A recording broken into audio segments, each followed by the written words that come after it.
बात है, जब 125 सीआरपीसी अर्थात मेंटेनेंस का वाद पत्र फैमिली कोर्ट में या मजिस्ट्रेट कोर्ट में, जहां भी कहीं फैमिली कोर्टें नहीं है, कहीं कहीं वहां पे मजिस्ट्रेट के यहाँ ही वो 125 का केस किया जाता है, तो उस कोर्ट में जो वाद पत्र फाइल होता है उसको बहुत ध्यान देने वाली बात यह है कि अगर वहां पे वाद पत्र फाइल हुआ तो उस वाद पत्र में एक पॉइंट जबरदस्त ये जरूर लिखा होता है कि इस वर्तमान समय में मैं अपने मायके में रह रही हूँ और मेरा पालन पोषण भरण पोषण जो भी है वो मेरे माता पिता या भाई द्वारा किया जा रहा है।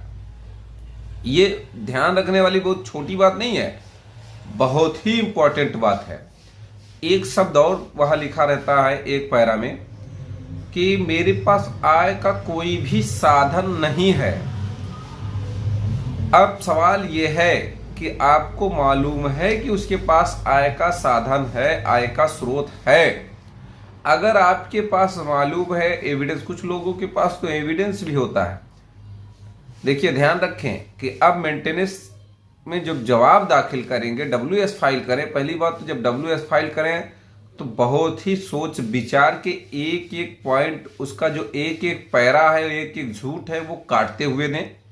दूसरी बात ये कि एक अपने वकील साहब से जब लिखाएं, WS तैयार कराएं, तो एक एक पैरा पे कोशिश ये करें कि हर पैरा पे एक जजमेंट होना चाहिए कि अगर उसने झूठ बोला है तो उस पर एक जजमेंट होना चाहिए कि ये ऐसा है, इसलिए इसको भरण पोषण की आवश्यकता नहीं है।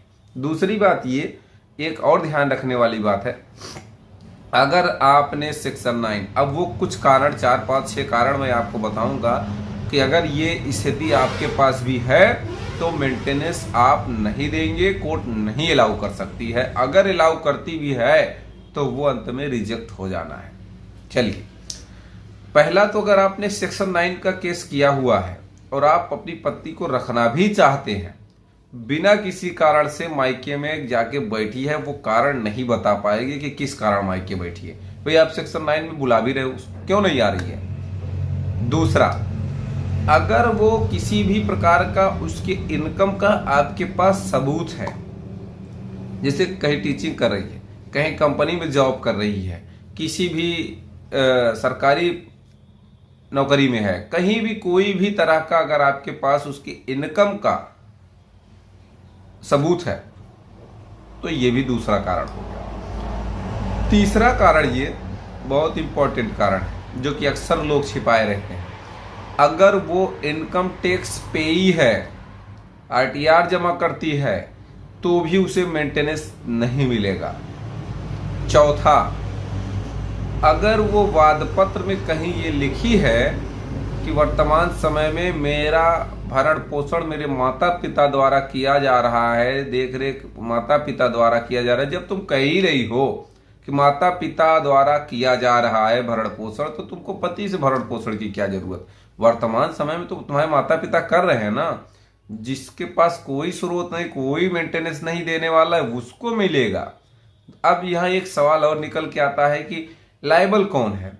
शादी के बाद माता पिता उसकी देख रेख करेंगे कि ये पति करेगा, तो भाई पति तो करेगा, ये सही बात है, लेकिन अगर पति करेगा तो जाओ ना पति के साथ रहो, क्यों नहीं जा रही हो पति के साथ।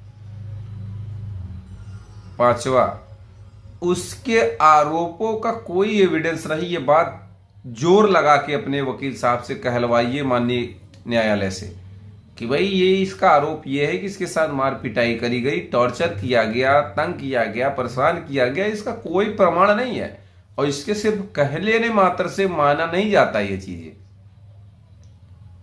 छठवीं बात यह है कि अगर आपके वाद पत्र में उसने झूठ बोला, इनकम से लेके या किसी भी चीज से लेके वो झूठ बोला, उसका प्रमाण आपके पास है, तो 340 की कार्रवाई कर दो।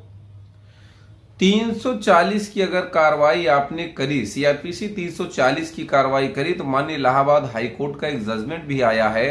पिछले वीडियो में मैंने उसके बारे में डिटेल से वीडियो भी बनाया है, तो उसमें साफ शब्दों में माननीय इलाहाबाद हाई कोर्ट ने ये कह दिया है कि अगर 340 की एप्लीकेशन पेंडिंग है तो पहले 340 सुनवाई होगी, वो डिसाइड होगा, उसके बाद 125 का केस डिसाइड होगा। कहने का मतलब ये 6 ऐसे तरीके हैं।